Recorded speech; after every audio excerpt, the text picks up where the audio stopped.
Get ready to shop Lowe's Black Friday Doorbuster deals to save $150 on a 30-inch Blackstone griddle, now $299. Plus, choose a Whirlpool top-load washer or Midea top freezer refrigerator for just $398. These limited-time Doorbuster deals go fast, so get holiday ready today at Lowe's. We help, you save.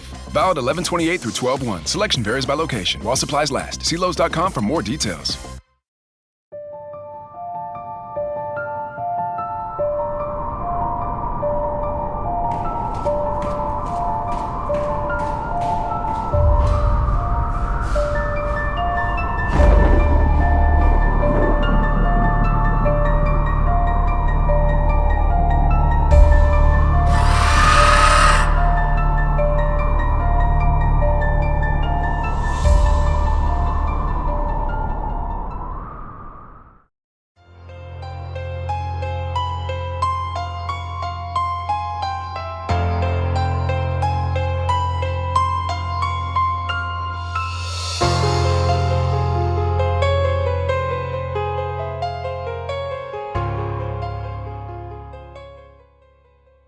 The Halloween Podcast presents He's Here for Seconds, a fictional horror comedy written by Lyle Perez. Tonight, we're taking a holiday break from ghosts in old mansions, haunted cemeteries, and lurking shadows in the dark. Instead, we're heading to the dinner table, where the real terror begins. The Peterson family thought they were preparing for an ordinary Thanksgiving. Sure, they were still dealing with the sudden loss of Uncle Marty, the loudest, hungriest, most impossible relative to ever crush a dining chair. But even after his funeral, even after the tears and the casseroles and the awkward condolences, there was one thing this family never expected. Some people love Thanksgiving so much, they refuse to miss it. Not even death can stop them.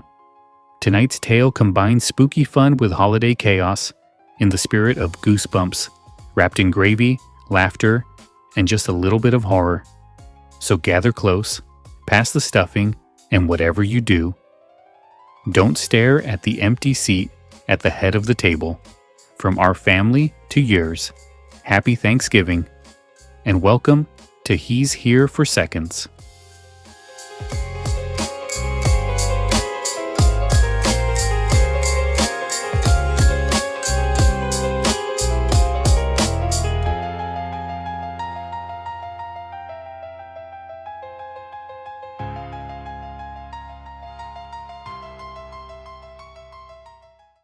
Chapter 1. The Year Without Marty. The call came the day before Thanksgiving. Dana Parker was in the kitchen, standing over a sink full of dishes. The smell of chopped onions and raw turkey skin hung in the air. Her phone buzzed on the counter. She wiped her hands on a towel and answered without looking. Hello? Dana. It was her mother's voice, flat, tired. Marty's gone. For a second, the words didn't land. Gone? Marty was never gone. Marty was always here, always loud, always filling every silence. What do you mean, gone? Dana asked. He had a heart attack last week, Her mother said. at home. They said he probably went quick. Dana leaned against the counter. A measuring cup tipped and rolled into the sink. Somewhere in the house, the dryer buzzed like nothing had happened. Why didn't you call sooner? Dana asked. I didn't want to upset your Thanksgiving, Her mother said. but I suppose this is the kind of thing you should know. Dana almost said, "It's fine." But it sounded wrong in her head. Nothing about Uncle Marty dying felt fine. It felt strange, off, like someone had muted a TV that had been blaring for years. Are you okay? Dana asked. I'm old. Her mother said. I've seen enough people go. Marty always said he would never miss Thanksgiving. I suppose he was wrong about something for once. That made Dana bite back a laugh, which made her hate herself for a moment. Please let the kids know, especially little Lizzie, Her mother said. I will. Dana said with a sigh. I will. They hung up. Dana stood in the quiet kitchen with her phone still in her hand. The house was too still. No sports channel yelling from the living room. No off-key singing. No Marty explaining how he would season the turkey properly if anyone would let him. Rob, Dana called. can you come here a second? Rob appeared in the doorway, holding a basket of laundry on one hip. He looked at her face, and his smile dropped. What happened? He asked. It's Marty, She said. He died. Heart attack. Rob set the basket down. Socks spilled across the tile. Oh, He said. One word. It hung between them like steam. He rubbed the back of his neck. man. Your mom okay? She says she is. Dana said. She knew before us. He's been gone a week. A week? Rob repeated. She waited a week? That's pretty rough. Dana shrugged. Maybe she needed time. Maybe she didn't know how to say it. Rob exhaled and leaned on the counter beside her. So, how do we tell the kids? Good news, guys. Thanksgiving will finally be quieter. Do not. Dana said. She couldn't help a small smile. He nodded. Right. We'll be mature adults about it for at least 5 minutes. They called the kids into the living room. Sage came down first, phone in hand, eyes half-lidded. This better be important. She said. I was in the middle of a meditation video. You were scrolling TikTok. Ethan said as he dragged himself in behind her. We could hear it. Shut up, Ethan. Sage said. Lizzie trotted in last, hugging a stuffed cat to her chest. She still wore Halloween leggings with tiny pumpkins on them. She hopped up on the couch and looked at her parents. What's wrong? She asked. Dana and Rob sat together on the love seat. Dana folded her hands. We got a call from Grandma. She said. Her voice sounded too formal. It is about Uncle Marty. Ethan rolled his eyes. Please tell me he moved to another country. He died. Dana said. No point in easing into it. Grandma says he had a heart attack last week. Silence. For 1 second, 2.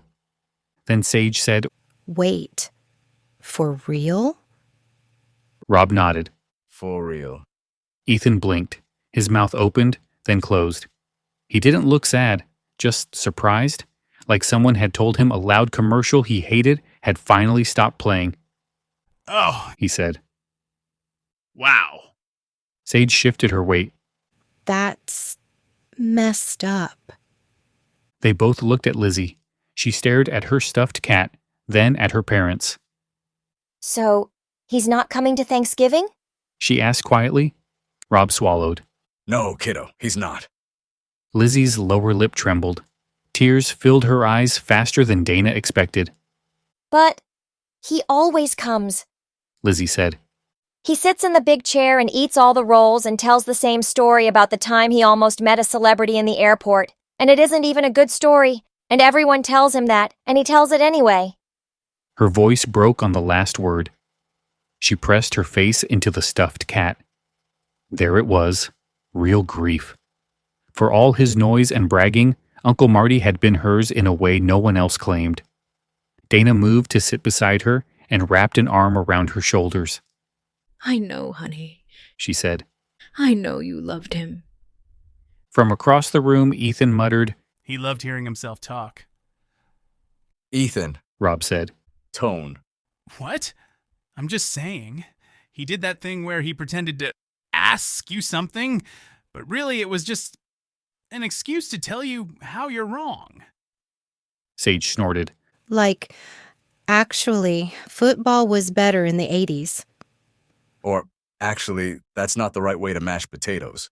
Rob said, slipping into a low Marty voice. I saw it on a cooking show once. I practically have a degree. Despite herself, Dana laughed. She could hear him. Uncle Marty, in his faded polo with the stretched-out collar, belly pushing at the buttons. Standing in their kitchen, one hand on his hip, the other waving a beer around as he corrected everything. He had an opinion on everything. Football, politics, weather, parenting. You know, if you fed them less sugar, He would say, nodding toward the kids. they wouldn't bounce like that. I read about it in an article. I almost finished the whole thing. He would say things like I'm practically an expert. about any topic he had watched a YouTube video on. Flashbacks played in Dana's head like old home movies. One year, he carved the turkey and gave a running commentary the whole time. Say you have to go with the grain. He had said, sawing away. People don't know that, but I do. I watch those cooking competitions. I get it. I could probably win one if I tried. He dropped a slice on the floor, picked it up, and put it back on the platter. It builds immunity. He said. You're welcome. Another year, he planted himself next to Rob on the couch, took the remote, and narrated the football game. Coach made a mistake. Marty said, chewing. If he had listened to me, this would be a different game. I ran plays in high school. I know strategy. You were on junior varsity for 2 weeks. Grandma Ann had said from her recliner without looking up. Then you quit because the helmet hurt your head. That is called a medical condition. Marty said. Even then, Lizzie had sat at his feet, cross-legged, eyes wide. She laughed at all his stories, even when no one else did. He always brought her something cheap and noisy. A keychain that lit up, a pen that giggled, a plastic whistle that drove everyone mad. Now he was gone, the space where his noise should be felt heavy. Dana pulled Lizzie closer. It is okay to miss him, She said. even if everyone else feels different. We'll still have Thanksgiving, Rob said. We will make it nice. We will cook. We will remember him. We will maybe not let anyone impersonate him. Ethan said. Thank God. Sage shot him a look. You can't say thank God when someone died. Fine. He said. Thank whoever handles Thanksgiving seating. Dana stood and clapped her hands once. All right. We have a lot to do. Sage, you help me in the kitchen. Ethan, you and Dad can haul the extra chairs from the garage. Lizzie, Lizzie wiped her eyes and looked up. you can help me pick out one of Uncle Marty's pictures. Dana said. Something nice. We can put it on the buffet so he is here in spirit. Okay? Lizzie nodded. Okay. The house came back to life. Footsteps on the stairs, cabinets opening, the hum of the fridge, the small normal sounds of a family getting ready for a holiday. Still, as Dana walked past the dining room, she paused at the table. The long wooden table waited, bare, except for a stack of placemats. She looked at the head of the table, where Marty always insisted on sitting. Head of the family. He would say every year, even though he was not. It's his tradition. It is not. Grandma Ann would reply. You made that up. Dana saw the empty space at the end of the table. For a second, her chest tightened. She shook it off. We'll put someone else there. She said under her breath.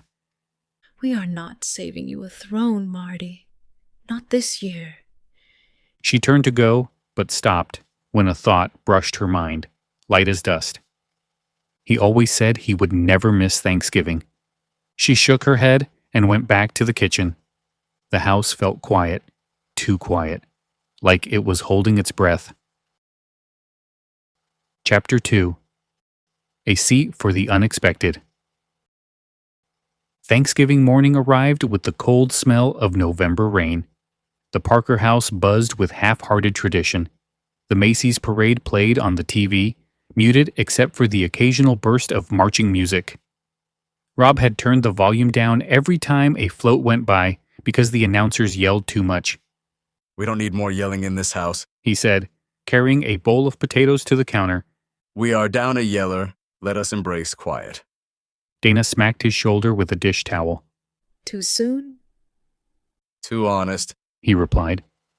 Sage sat cross-legged at the table, sorting spices into harmful and spiritually acceptable piles.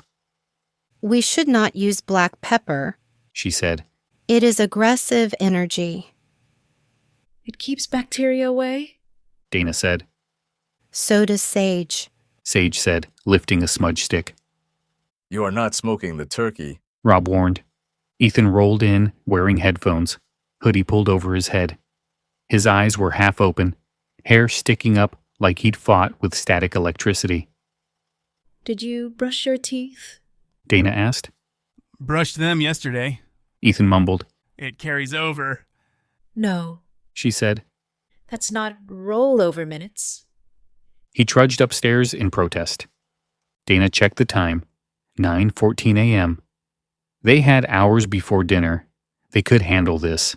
Even without Marty's constant commentary, she could do this. Grandma Ann texted, Do not forget to seat someone else at Marty's spot. Never leave it empty. Dana frowned and typed back. Why? Superstition? The reply came instantly. Because he would complain from the grave if you give his chair to nobody. Dana smirked. That sounded like her mother, but something about the phrasing felt too quick, too pointed. She pocketed the phone.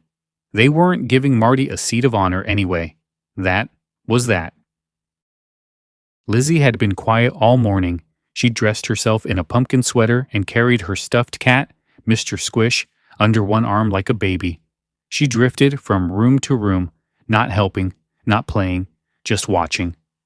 When Dana finally asked her to peel carrots, Lizzie nodded and followed her to the sink. She peeled them slowly, as if every strip required emotional processing. I had a dream. Lizzie whispered. Dana rinsed potatoes. About what? Uncle Marty. Dana kept her voice light. That makes sense. You're thinking about him. Our minds do that. He kept knocking on the door. The faucet drowned out the silence. Dana turned it off. Like real knocking? Dana asked, trying to sound curious, not concerned. Lizzie nodded. He said, "Let me in. I have a pie." Dana forced a smile. That sounds like him. Always bringing something sugary at the last minute. He didn't have a pie in the dream. Lizzie said. Just his hands. They were empty. A chill grazed Dana's spine. She rinsed a carrot too hard, splashing water on her shirt. Well, She said. dreams are weird. Lizzie studied her mother. Are you happy he's gone? No, Dana said quickly. Too quickly. I'm relieved he isn't suffering. And he was loud. But he was family. We'll miss him in our own ways, even if we don't all cry like you did. Lizzie's eyebrows scrunched up. I didn't cry enough. Dana blinked. Sweetie, you... Lizzie whispered. I think I should have cried more. By 10:30, the kitchen had become a war zone. Flour dusted the counters like the aftermath of a bakery explosion. Cranberry sauce bubbled over the stove like a crime scene in a pot. Sage had saged everything but the dog. We need positive energy in here. She insisted. The dog kept sneezing. Ethan chopped celery with the intensity of someone reenacting a slasher film. We don't need sage. We need salt. Salt is good against undead things. Dana squinted. What undead things? The turkey? Ethan pointed his knife like a warning. I'm just saying. It's not bad to be prepared. Rob appeared beside Dana and whispered, He's been watching zombie gameplay videos all morning. That explains everything. She whispered back. Halfway through preparations, the doorbell rang. Nobody moved. Sage whispered, Was anyone invited this early? Ethan stiffened. Don't answer it. It might start a side quest. Dana wiped her hands and walked to the door. The house seemed to hold its breath again, the way it did when she first heard Marty was dead. She opened the door. No one there, just the wind. A wet leaf stuck to the porch like a sad sticker. Wind knocked the bell. Rob said, passing by with a tray. Or squirrels. Squirrels love bells. Dana stepped outside, just one boot on the porch. The smell of wet earth and oak leaves washed over her. Gray clouds sagged low and heavy. When she turned to go back inside, something caught her eye. A grocery bag sat beside the door, a plain brown bag with a grease stain on the bottom. Dana frowned and picked it up, heavy, warm. Rob asked, What's that? No idea. Dana said. She set it on the kitchen counter and opened it. Inside, covered in foil, was a pie. Apple. The crust cracked slightly, steam still rising from the vents. Lizzie gasped. He brought pie. Sage stepped back. Who brought it? Rob poked the foil with a fork, like he expected it to grow teeth. No store label, no note, no receipt. Ethan said, Check the bottom of the crust. Zombies always leave clues in games. Rob glared. Son, I promise you, if a clue is baked into this pie, I'm retiring from life. Dana touched the warm foil. The pie smelled like cinnamon and something else, a faint hint of sweat. No, leather, like someone had carried it too close under their arm. She whispered to herself. He said he'd never miss Thanksgiving. What? Rob asked. Nothing. Dana said, sealing the foil again. Her phone buzzed. Grandma Ann texted, Do not eat anything left outside your door today. Dana's heart lurched. She typed back quickly. Why? The response came immediately. Because I just heard the news. They are saying Marty's house was broken into. There was food missing. Dana stared at the screen. Missing food? She looked at the pie. Rob said, So, should we toss it? Dana shook her head, slow. No, throwing it away would feel rude. Sage crossed her arms.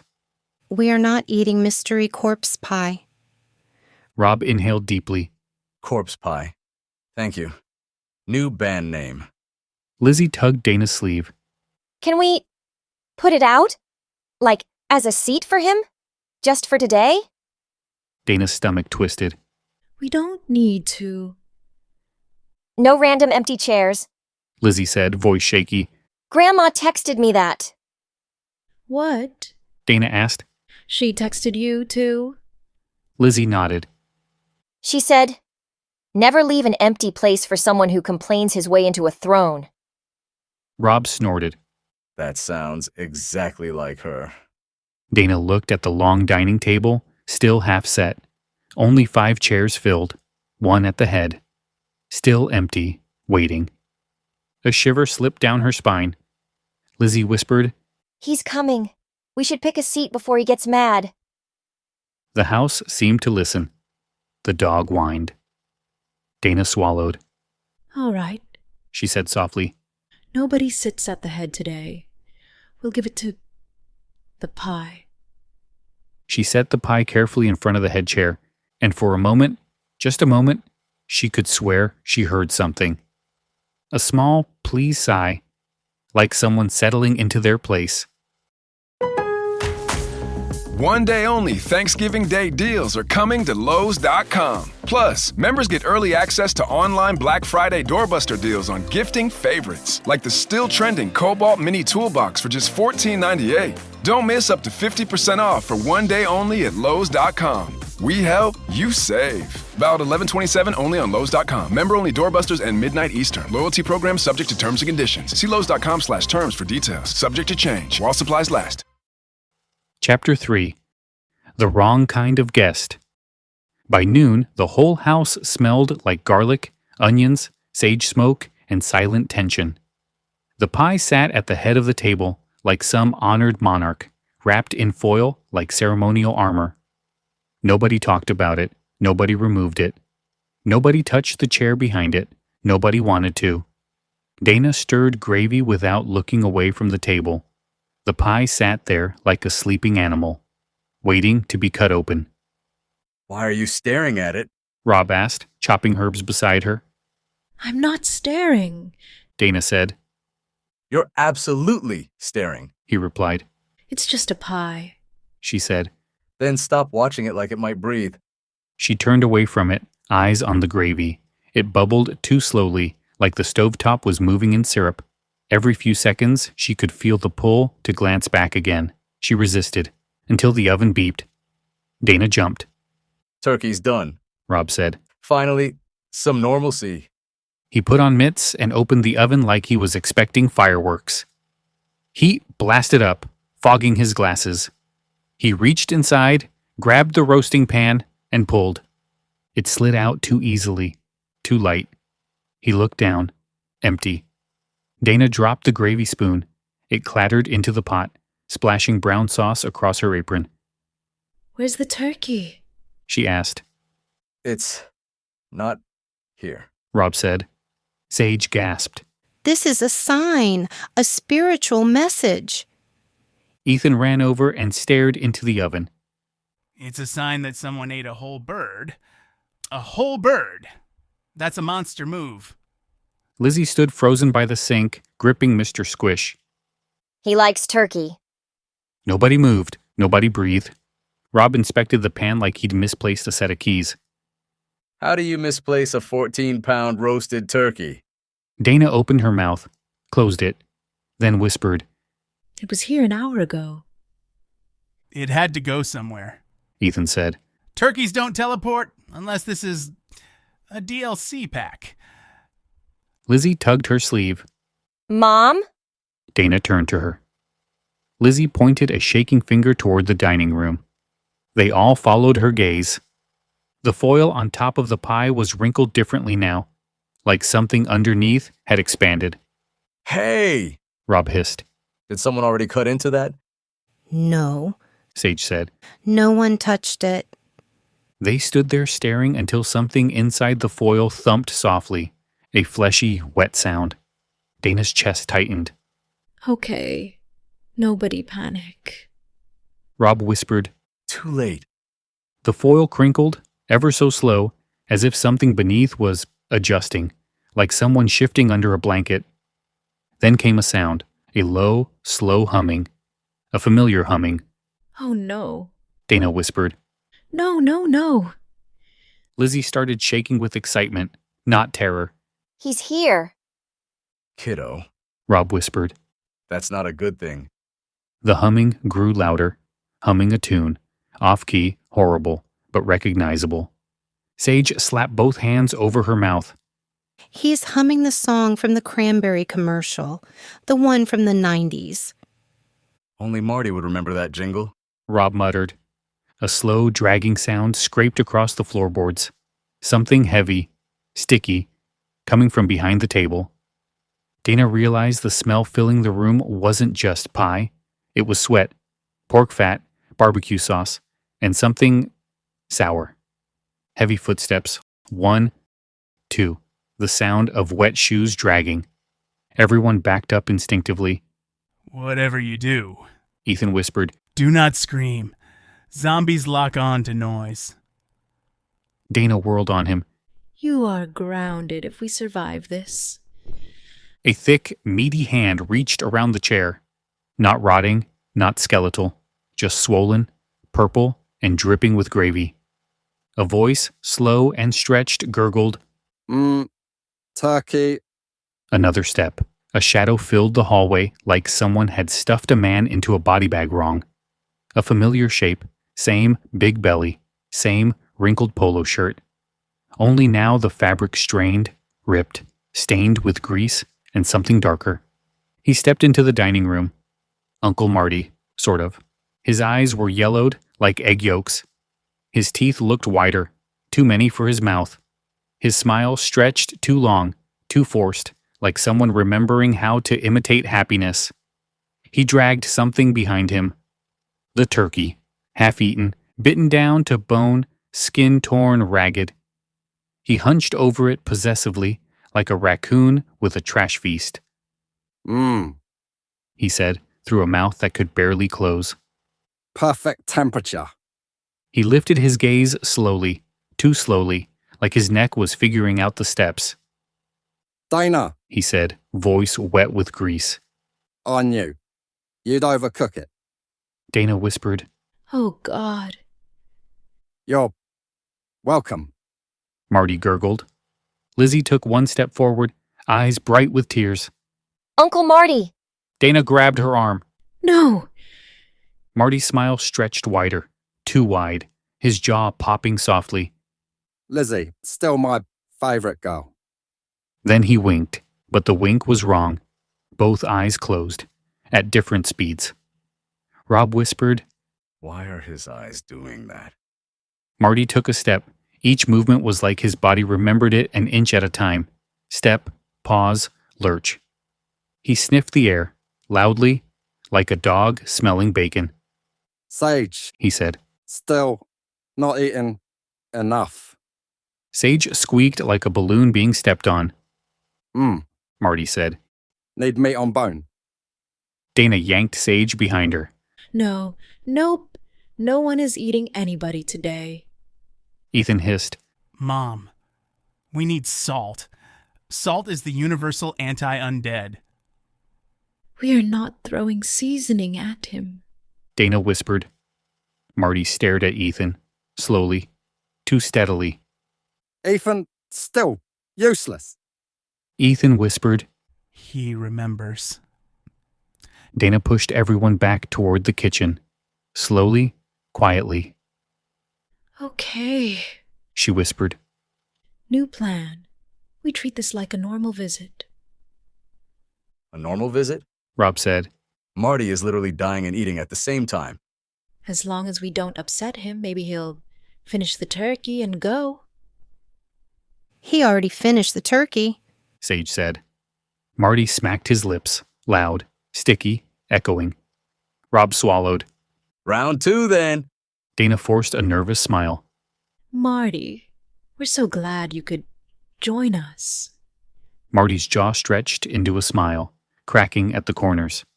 I told you, I'd never miss Thanksgiving. A drop of turkey juice slid off his chin and hit the floor with a wet splat. Dana forced the biggest lie of her life. We saved you a seat. Marty nodded slowly, dragging himself toward the head of the table. Good. He croaked. Family waits for me. Chapter 4. Dead Man Feasting. The moment Uncle Marty settled into his chair, he looked like royalty, terrifying gravy-slick royalty. His swollen fingers sank into the armrests as he leaned back, sighing like a man who just conquered a buffet. Feels right. He croaked, like someone gargling hot glue. Dana stood at the far end of the table, gripping a wooden spoon like a weapon she wasn't sure how to use. Rob hovered beside her holding a carving knife, not in defense, just because he didn't know what to do with his hands. Sage kept waving a crystal. Ethan clutched a shaker of Morton's salt like he was ready for battle. Lizzie hugged Mr. Squish. Marty sniffed the air again, loud, sloppy, like a vacuum cleaner dying on carpet. Then he spoke. Where's the sides? Dana flinched. They're right here. Coming right up. Fresh. Plenty. Her voice was too cheerful, too terrified. Rob whispered through clenched teeth. He ate a whole turkey, Dana. Imagine what he'd do to stuffing. I don't want to imagine that. She whispered back. Marty tapped his fingers on the table. With each tap, his nails seemed to get longer, sharper. Mashed potatoes. He growled, voice thick as pudding. Ethan shoved the salt shaker at Dana like a handoff in football. If he lunges, season liberally. Dana hissed. This is not a cooking show, Ethan. Sage closed her eyes and whispered affirmations. He was a burden in life, and he is a burden in death. I release negativity. I release greed. I release overly salted gravy. Marty snapped his head toward her with a loud crack. Gravy. He said. Now. Sage dove behind Lizzie. He vibes low. Very low. Dana grabbed the gravy boat and practically sprinted it to the table like she was offering it as tribute. Marty didn't wait for her to pour. He dipped his entire hand into it, scooped, and slurped the gravy like soup. Rob gagged. Oh, come on, man. We own spoons. Marty lifted his dripping hand, wagging it. Extra flavor. Dana whispered. Don't question his methods. Sage plugged her nose. He smells like if beef stew became a person. Ethan muttered. He smells like a save point that failed to load. Marty turned his gaze slowly to a bowl of rolls. He didn't pick one up. He leaned forward and inhaled them. One breath. Whole bowl gone. Sage shrieked. He's a gluten vampire. Ethan yelled. He absorbed carbs! That's not scientifically possible. Marty exhaled flour dust. Slowly. Menacing. Like a dragon who had just raided an Olive Garden. Lizzie's eyes sparkled. He missed dinner last year because Dad bought the wrong stuffing mix. Marty glared at Rob. His neck twisted a little too far. Boxed. Stuffing.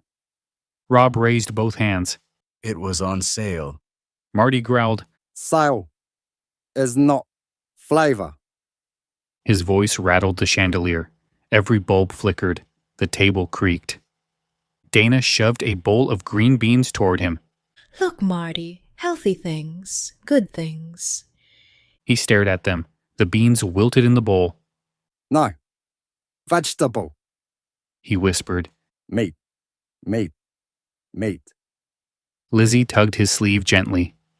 Maybe we can feed him the ham. It's kind of meat. Dana nodded, frantic. Ham. Yes, ham. Rob, the ham. Rob ran to the counter and grabbed the glazed ham like a first responder carrying a survivor. He set it in front of Marty. Marty stared at it lovingly like it was an old friend. He cupped the ham like a newborn baby and whispered, Good to see you again, old buddy. Then he bit into it. No slicing, no chewing, just straight through like a bear. Sage slapped a hand over her eyes. There's glaze on his eyelid. Ethan gagged, but his voice cracked into awe. He's like a DLC for Iron Chef. Dana whispered, We're feeding him. He's happy. This is fine. We just need to keep giving him food. Rob leaned in. Why does that sound like we're raising a demon toddler? Marty paused mid-chew. His head turned slowly toward the kitchen doorway. His nostrils flared. More guests. He whispered. Dana froze. What guests? He licked ham juice from his lips. Friends coming hungry. Dana stared. Sage shook her crystals violently. Ethan pulled the salt back up to his chest. Rob whispered, Dana, did we invite anyone else today? No, she said, voice brittle. not a soul. Marty's smile widened, stretching too long, cracking at the corners. They aren't souls. Before anyone could respond, the doorbell rang. 3 loud chimes, echoing. The entire house went still. The gravy boat shook. The chandelier buzzed. Even the pie seemed to tremble. Rob whispered, That better be a package from Amazon. Dana whispered back. Unless Amazon delivers the dead now. Ethan clutched Mr. Squish as if it were a shield. Nobody open the door! This is how every horror game tutorial goes! Lizzie ran toward the hallway. No! Dana yelled. Too late. Lizzie reached the door, stood on her toes, and unlocked it. The knob turned itself. Slow, heavy. The door swung open. Something stood on the porch. Not a delivery man, not a neighbor, but a figure just like Uncle Marty. Not him, but like him. Same clothes, same swollen hands, same hunger in its eyes. Behind it, more shapes stepped out of the fog, one by one, dragging their feet, smiling too wide, hungry. Marty tapped the table with a greasy finger. Loud, sharp, he grinned with all his too many teeth. Family He whispered. is coming for seconds. Get ready to shop Lowe's Black Friday doorbuster deals to save $150 on a 30-inch Blackstone griddle, now $299. Plus, choose a Whirlpool top-load washer or Midea top freezer refrigerator for just $398. These limited-time doorbuster deals go fast, so get holiday ready today at Lowe's. We help, you save. Valid 11/28 through 12/1. Selection varies by location. While supplies last. See Lowe's.com for more details. Chapter 5. How to Uninvite the Dead. The porch overflowed with silhouettes now heavy, slouching, hungry shapes, all wearing the kind of stretched polo shirts and elastic waist khakis you only see on unremarkable relatives you try to forget.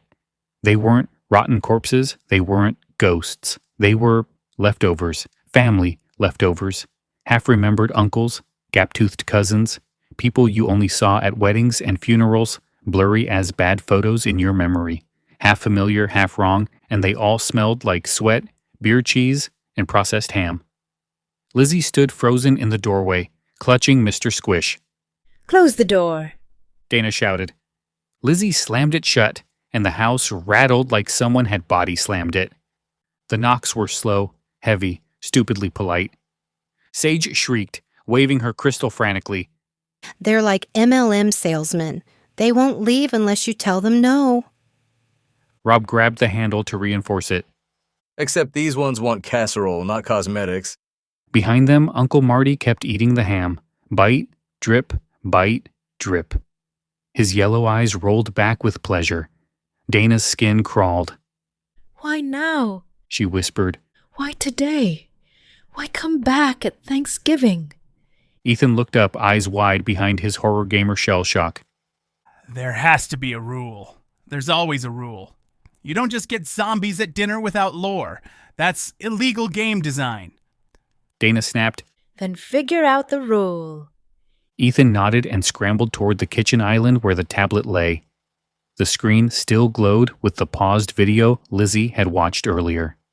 The cartoon turkey animation with the demon eyes, the cutesy music, the simple chant. Turkey winked its big animated eye and said, in a sickly, cheerful voice, "When you miss someone very dear, bring them back for one more year." Dana leaned over Ethan's shoulder. Pause it. What does it mean, one more year? Rob squinted at the screen. Year? So they only come back at holidays? Maybe they only show up Ethan muttered. after you set a place for them. Dana stiffened. We didn't set a place. We put a pie there. Lizzie whispered from behind her. But that's still setting something out for him. The knocks intensified like a dripping heart. Something dragged against the porch. Ethan hit play. Turkey sang. "Feed them well! Don't make them wait, or they'll arrive with all their mates!" Sage slapped her forehead. We fed one dead uncle and now we're getting every bad relative? Is this some kind of spiritual potluck? Rob pointed at the screen. Skip ahead. Ethan scrubbed the timeline. The turkey's voice pitched deeper. "But if you feel it's time to part, you must speak from your true heart." Dana frowned. True heart. So, we have to say something meaningful. Sincere. Sage groaned. Ugh. Emotional honesty is like worse than death. Ethan rewound again, pausing on a frame. Wait! Look! The cute turkey's eyes weren't eyes. They were handprints, pinkish fingerprints, and the feathers, little smears. They weren't drawn. They were cropped photos of spilled gravy. Dana whispered. Someone made this. Something made this. Rob paled. Something with a culinary degree from hell. Ethan kept reading aloud. If the table's full of fear, the hungry dead draw near. But if you thank them from the heart, they'll eat their fill, then depart. Dana froze. Thank them. We're supposed to thank them. Sage gagged. Thank this mess. Thank this. She pointed at Marty, who had just licked the ham plate clean and was now stuffing dinner rolls into his pockets like he was stocking a vending machine. Uncle Marty frowned suddenly, like something in him clicked. His face twitched, then stretched into a slow, sticky smile. No one ever thanked me. He whispered. Not once. For all I brought. Dana tried to breathe steadily. Marty, we are going to talk about appreciation. The door shook again. Harder, hungry. Lizzie, Dana whispered. you loved him most. You have to say it. You can thank him. Lizzie nodded, stepped forward, and spoke softly. Thank you, Uncle Marty, for telling me stories. Marty's body jerked, like those words went straight through him. His smile softened a fraction. The knocks slowed. Ethan shoved Lizzie aside. Thank you for terrorizing every Thanksgiving football game with your terrible commentary. Dana hissed. That's not gratitude. Marty snarled. Ethan panicked. I mean, thanks for making football more interesting because you were wrong. Marty blinked. His face twitched, pleased. Sage grimaced. Thank you for showing me what unhealthy masculinity looks like so I could avoid it. Marty's jaw dropped too wide, then snapped back in place. He nodded, satisfied. Rob swallowed fiercely. Thank you for always bringing pie, even though it was a health hazard. Marty nodded, slowly, his belly deflated slightly. The grease dripping from his hands slowed. He looked less swollen. Dana stepped forward. She placed a shaking hand on Marty's shoulder. It was warm. Too warm, like touching a rotisserie oven. Thank you, She whispered. for being part of our family, even when you drove us crazy. We still noticed you. We still remember you, and that matters. Marty looked up, his face steadied. His smile shrank into something almost human. His eyes softened, not yellow, just tired. He whispered, Never. Wanted to be. Forgotten. Outside, the knocking stopped. Silence. Then a single voice rasped from the porch. No one wants to be forgotten. Sage gasped. They're sentimental zombies. Rob whispered. We just have to thank them too. Ethan stared at the door. How many thank yous do we owe? Donna took a breath. All of them. She reached for the doorknob. Uncle Marty reached out suddenly, grabbing her wrist. Everyone froze. He smiled, weary, smaller. No more seats. After me. Okay? His voice crackled like burning sugar. No empty chairs. Dana nodded. No more.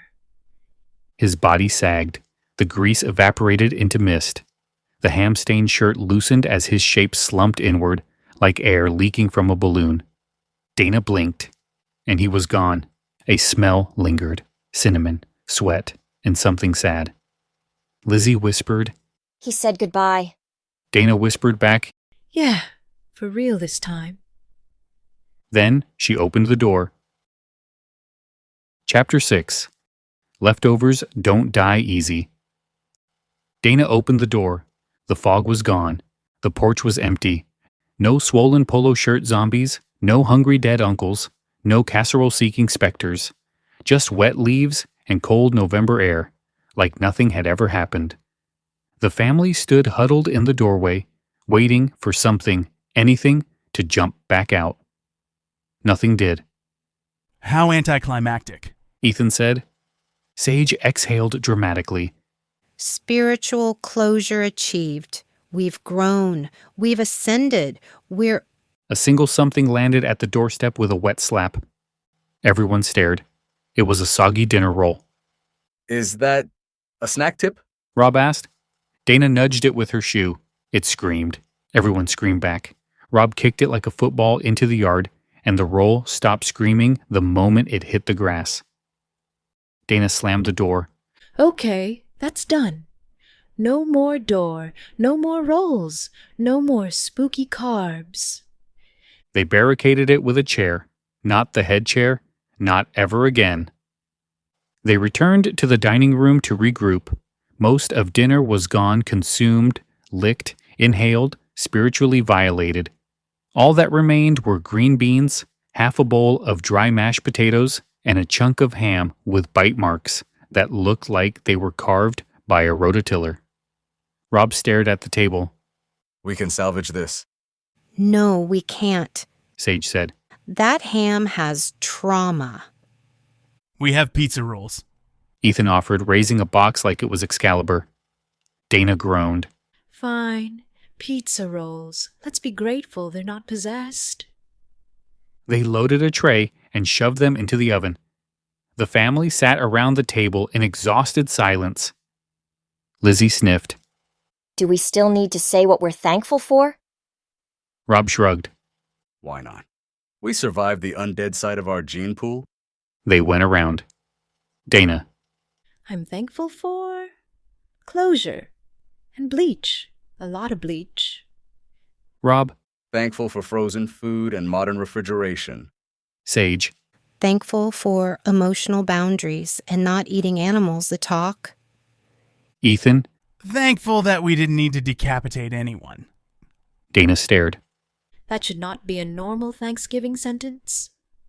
They all looked to Lizzie. Lizzie smiled softly. I'm thankful Uncle Marty wanted to come back. Even if it was gross. He just didn't want to be alone. She hugged Mr. Squish. I'm thankful he got to eat with us one more time. The room went quiet. For a moment, it was sweet, real, healing. Sage wiped her eyes. Okay, that was beautiful. Ethan nodded.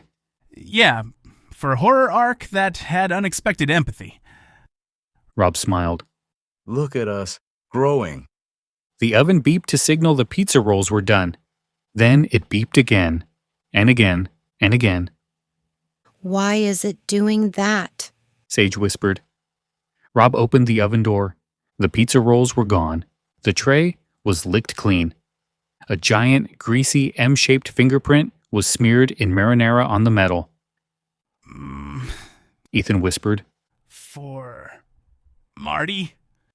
Before anyone could respond. The oven door slammed shut by itself. The kitchen lights flickered. The fridge hummed louder. Too loud. The freezer door popped open, spilling cold air like a haunted wind. On the top shelf sat a single can of generic whipped cream. It vibrated, and then it exploded, spraying the entire kitchen with rancid whipped death. The words appeared across the fridge in dairy splatter. See you at Christmas. Lizzie squealed with glee. Yay! Merry Christmas, Uncle Marty! Dana screamed. No, it is not yay! We are not doing this again. Rob grabbed her shoulders. Dana, we need a plan. How do you uninvite a dead man from Christmas? Sage whispered, horrified. We have to deal with holiday spirits. Ethan paled. We need armor. Rob blinked. Armor? Ethan nodded. Ugly sweaters. They repel all evil. It's documented. Dana rubbed her temples. We're going to need tinsel and maybe an exorcist. Lizzie beamed. We can bake cookies for him. Everyone shook their head. Before they could say anything, Lizzie turned to her tablet where Turkey had been replaced by a different animated icon. A jolly Santa with glowing red eyes. Lizzie clicked it. Dana screamed and threw the tablet into the sink.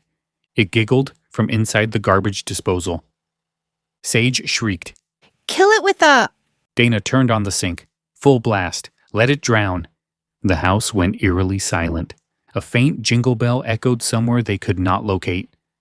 The dog whimpered. Lizzie clapped lightly. This is going to be the best Christmas ever! Dana shook her head slowly, already exhausted by December. Rob sighed. Let's just finish Thanksgiving first. Sage stared at the fridge. How do you want to break the news to Grandma? Rob grabbed the bleach. We'll send a text. And across the greasy fridge door, the whipped cream drips formed one more message before sliding off completely. Save me a plate. The family screamed. It's never too early for Lowe's Black Friday deals. Snag some of our biggest savings of the season right now, like 25% off select pre-lit artificial Christmas trees. And get yourself free select DeWalt, Cobalt, or Craftsman tools when you buy a select battery or combo kit before the Black Friday rush. Because everyone loves free stuff, right? Lowe's, we help, you save. Valid through 12/3 while supplies last. Selection varies by location. Epilogue. Lizzie stared blankly at her mother. Honey, did you hear me? Your Uncle Marty is no longer with us. The words landed inside her, but they didn't settle. Uncle Marty, the loudest person at every holiday, The man who critiqued turkey like a celebrity chef and treated mashed potatoes like a sport was gone, just like that. Her brain didn't know how to believe it. It just hung on the words and refused to let them finish. And then something strange happened, not in the room, but in her mind. Before her tears could even think about forming, she saw him again, smiling with his crooked grin, knocking on the front door with a steaming pie under his arm. She pictured him barging into the kitchen, elbowing everyone aside to save dinner from being ruined.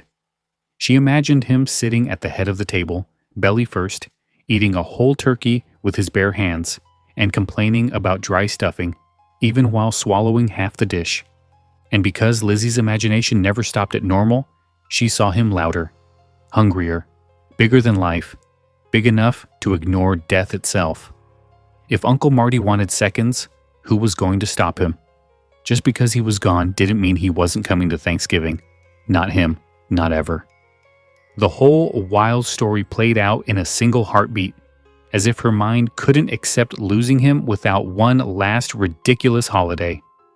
The zombie uncle, the knocks on the door, the hungry visitors, it all raced through her head like it had been waiting there. Then the heartbeat ended, the images disappeared, the room returned. Her mother's voice softened. Sweetie, are you all right? Lizzie nodded. She wasn't all right, but she wasn't falling apart either. She walked down the hall to her room, holding Mr. Squish against her chest. When she opened her bedroom door, something lay on the floor near her bed. Uncle Marty's hat, his faded baseball cap, the one stained around the brim and bent in exactly the wrong direction. The hat he wore every Thanksgiving while lecturing people about true culinary skill. She picked it up and carried it to her bed. She set Mr. Squish in her lap and slipped the hat over his fuzzy head. It drooped crookedly, perfectly, ridiculously Marty. She looked at him for a long moment, imagining him exactly how he'd always been. Messy, noisy, impossible to forget. She whispered, "You can still have dinner with me." Then she blinked. Mr. Squish straightened, his stitched mouth curled wider, his arms lifted, stiff and certain. And in a familiar voice that somehow fit inside a stuffed cat's tiny body, he patted his belly and said, Well, when's Thanksgiving dinner gonna be ready? Lizzie didn't scream. She just smiled. And she suddenly realized she should probably hide the turkey.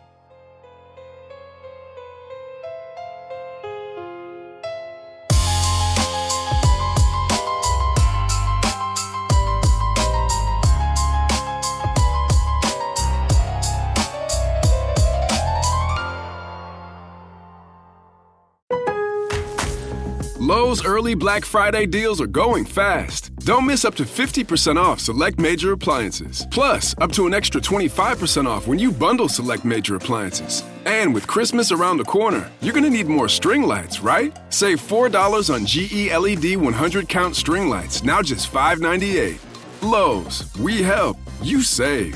Valid through 12/3. Selection varies by location. Select locations only. While supplies last. See Lowe's.com for more details.